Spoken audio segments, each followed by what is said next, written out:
அனைவருக்கும் வணக்கம். நம்ம இந்த வீடியோவில் எதை பற்றி பார்க்க போகிறோம்னா, இந்த 2024-25க்கான நிதியாண்டில் வேளாண் துறைக்கு எவ்வளோ பட்ஜெட்கள் ஒதுக்கியிருக்காங்க அப்படிங்கிறது தான் பார்க்க போகிறோம். இந்த பட்ஜெட்டானது மத்திய அரசும் மாநில அரசும் தனித்தனியாக ஒதுக்குவாங்க.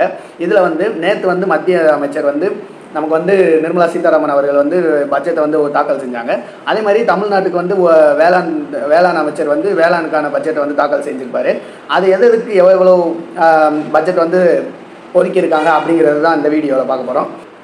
அதுபடி முதல்ல தமிழ்நாடு வேளாண் துறை அமைச்சர் ஆர்.கே. பன்னீர்செல்வம் அவர்கள் தாக்கல் பண்ண பட்ஜெட்டை பார்ப்போம். எந்தெந்த திட்டத்துக்கு எவ்வளோ பட்ஜெட் ஒதுக்கீடு பண்ணியிருக்காங்கிறத பார்ப்போம்.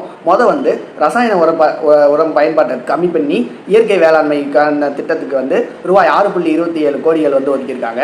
அதே மாதிரி சீஃப் மினிஸ்டர், அதாவது முதலமைச்சரின் மண்ணுயிர் காத்து மண்ணுயிர் காப்போம்ங்கிற திட்டத்துக்கு ரூபாய் 206 கோடி ஒதுக்கியிருக்காங்க. கரும்பு சாகுபடி பண்ண விவசாயிகளுக்கு ஊக்கத்தொகையாக ஒரு டன்னுக்கு ரூபாய் 215 கொடுக்கறதுக்காண்டி அந்த திட்டத்துக்காண்டி ரூபாய் 250 கோடிகள் ஒதுக்கீடு பண்ணியிருக்காங்க. இது மூலயமா நம்ம ஒரு திட்டத்தை புரிஞ்சுக்கலாம். விவசாயம் பண்ணுற, அதாவது கரும்பு சாகுபடி பண்ணுற விவசாயிகளுக்கு ஒரு டன்னுக்கு இவ்வளோ ஊக்கத்தொகை நம்ம கொடுக்குறாங்க தமிழ்நாடு அரசு. இது ஒரு திட்டத்தை தெரிஞ்சுக்கலாம். அதே மாதிரி அடுத்து பேடி, அதாவது அரிசி நெல் உற்பத்தி பண்ணி அதை ப்ரொக்யூர் பண்ணுறதுக்கான ஆக்டிவிட்டீஸுக்கு ரூபாய் 500 கோடி ஒதுக்கியிருக்காங்க. பந்தலில் சாகுபடி பண்ணுற காய்கறிகள், அதாவது பீக்கங்காய், பாவக்காய், இந்த மாதிரி காய்கறிகள் நம்ம பந்தலில் கல்டிவேட் பண்ணுவோம், அதாவது சாகுபடி பண்ணுவோம். இந்த மாதிரி பந்தல் அமைக்கிறதுக்கு எவ்வளோ நிதி ஒதுக்கியிருக்காங்கன்னா 9.4 கோடி மானியத்தோடு சேர்ந்து விவசாயிகளுக்கு கொடுக்குறதுக்கு இந்த 9.4 கோடி நிதியை ஒதுக்கியிருக்காங்க.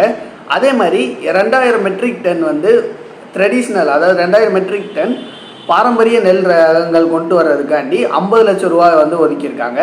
அதே மாதிரி 2 லட்சம் ஏக்கர் நிலத்தில் 2 லட்சம் ஏக்கர் நிலத்தில் 2 லட்சம் ஃபார்மர்ஸுக்கு கிரீன் லீஃப் மெனியூர், அதாவது பசுந்தாள் உரம் தயாரிக்கிறதுக்கு 20 கோடி நிதி உதவி ஒதுக்கியிருக்காங்க.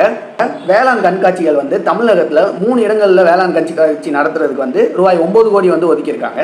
அதே மாதிரி ஈரோடு, கள்ளக்குறிச்சி, தருமபுரி டிஸ்ட்ரிக்டில் மஞ்சள் அதிகமாக விலை இருக்கனால மஞ்சள் வேக வைக்கும் இயந்திரம் வாங்குறதுக்கு ரூபாய் 2.12 கோடி ஒதுக்கியிருக்காங்க. அதே மாதிரி 2.2 லட்சம் ஏக்கர் அந்த நிலப்பரப்புக்கு மைக்ரோ இரிகேஷன், அதாவது சொட்டு நீர் பாசனமும் ஸ்ப்ரிங்க்லர் இரிகேஷன் அமைக்கிறதுக்கு ரூபாய் 773.23 கோடி ஒதுக்கியிருக்காங்க. அதே மாதிரி சிறுதானியங்கள் உற்பத்தியை அதிகப்படுத்துறதுக்கு, விவசாயிகளுக்கு சிறுதானிய உற்பத்தியை பற்றி ஒரு விழிப்புணர்வு கொண்டு வர்றதுக்கு ரூபாய் 65.30 கோடி ஒதுக்கியிருக்காங்க. அதே மாதிரி தென்காசி இது மாவட்டத்தில் நடுவங்குறிச்சி அப்படிங்கிற ஊரில் தேசிய அரசு தோட்டக்கலை பண்ணை அமைக்கிறதுக்கு 1 கோடி ரூபாய் கொடுத்துருக்காங்க. அதே மாதிரி கன்னியாகுமரியில் கன்னியாகுமரி கடற்கரையில் சூர்யா தோட்டம் அப்படிங்கிறத அமைக்கிறதுக்கு 2 கோடி ஒதுக்கீடு பண்ணியிருக்காங்க. அதுக்கடுத்து செங்கல்பட்டு ஆத்தூர் இதில் செம்பருத்தி செடிகள் உற்பத்தி பண்ணுற மையம் அமைக்கிறதுக்கு 1 கோடி நிதி உதவி ஒதுக்கியிருக்காங்க. அதே மாதிரி கன்னியாகுமரி மாவட்டத்தில் தேனி மற்றும் தேனி சார்ந்த தொழில்நுட்பங்கள் மற்றும் தேனி சந்தைப்படுத்துறது, இந்த மாதிரி இதுக்கான தொழில்நுட்ப மையம் அமைக்கிறதுக்கு ரூபாய் 3.6 கோடிகள் ஒதுக்கியிருக்காங்க.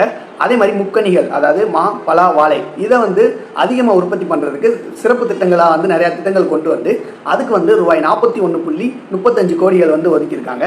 அதே மாதிரி விவசாயிகளுக்கு விதைகள் டிஸ்ட்ரிபியூட் பண்ணுறது, அதாவது விதைகள் பரிமாற்றத்தில் 60% மானியத்தோட விதைகள் கொடுத்துட்ருக்காங்க விவசாயிகளுக்கு. இந்த திட்டத்து மூலயமா ரூபாய் 35 கோடிகள் ஒதுக்கியிருக்காங்க.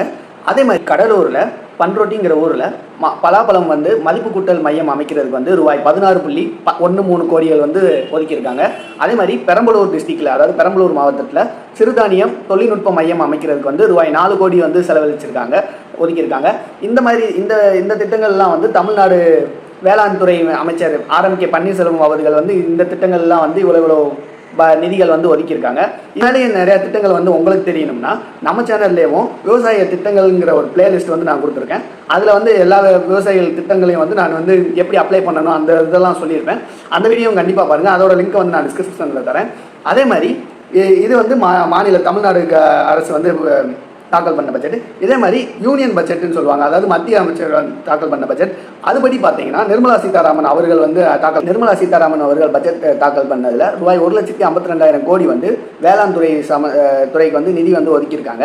இந்த அவங்களோட எதுக்கு ஒதுக்கியிருக்காங்கன்னு பார்த்தீங்கன்னா அதே மாதிரி தான், அதாவது ரசாயன உரங்களை தவிர்த்து இயற்கை வேளாண்மை பண்ணுறதுக்கான செலவுகளுக்கும், அதே மாதிரி 109 அதிக மகசூல் தரக்கூடிய வெரைட்டி, அதாவது அதிக மகசூல் தரக்கூடிய ரகங்களை வந்து காய்கறிகளில் வந்து உற்பத்தி பண்ணுறதுகளுக்கு வந்து அந்த வேலைக்காக நிதி ஒதுக்கியிருக்காங்க. அதே மாதிரி அரசும் மாநில அரசுகளும் வந்து நமக்கு வந்து ஒதுக்கின வேளாண் துறைகளுக்கு வந்து ஒதுக்கின நிதி ஒதுக்கியிருக்காங்க இவ்வளோ. இது மூலயமா நமக்கு வந்து வேளாண் துறைகளுக்கு வந்து அவங்க எவ்வளோ முக்கியத்துவம் கொடுத்துருக்காங்க. அதே மாதிரி அரசாங்கத்திலேருந்து விவசாயிகளுக்கு வந்து எவ்வளோ திட்டங்கள் வந்து அறிமுகப்படுத்தியிருக்காங்க அப்படிங்கிறத வந்து இந்த வீடியோவில் நான் இந்த மாதிரி யூஸ்ஃபுல்லான விவசாயம் சம்மந்தப்பட்ட அனைத்து வீடியோகளுக்கும் நம்மளோட சேனல் சப்ஸ்கிரைப் பண்ணி வச்சுக்கோங்க. மேலும் இந்த பட்ஜெட் வந்து எதுக்கு எவ்வளோ செலவு பண்ணியிருக்காங்கிற ஒரு மொத்த விவரங்கள்லேயும் வந்து நம்ம பிளேலிஸ்ட்டில் வந்து ஒரு லிங்காக தரேன். அதில் போய் பார்த்தீங்கன்னா என்னென்ன திட்டங்களுக்கு வந்து எவ்வளோ ஒதுக்கியிருக்காங்கிறத வந்து அது காமிக்கும். அதை நீங்கள் பார்த்து தெரிஞ்சுக்கலாம். வீடியோ பிடிச்சிருந்தால் லைக் பண்ணுங்கள், ஷேர் பண்ணுங்கள், சப்ஸ்கிரைப் பண்ணுங்கள். நன்றி, வணக்கம்.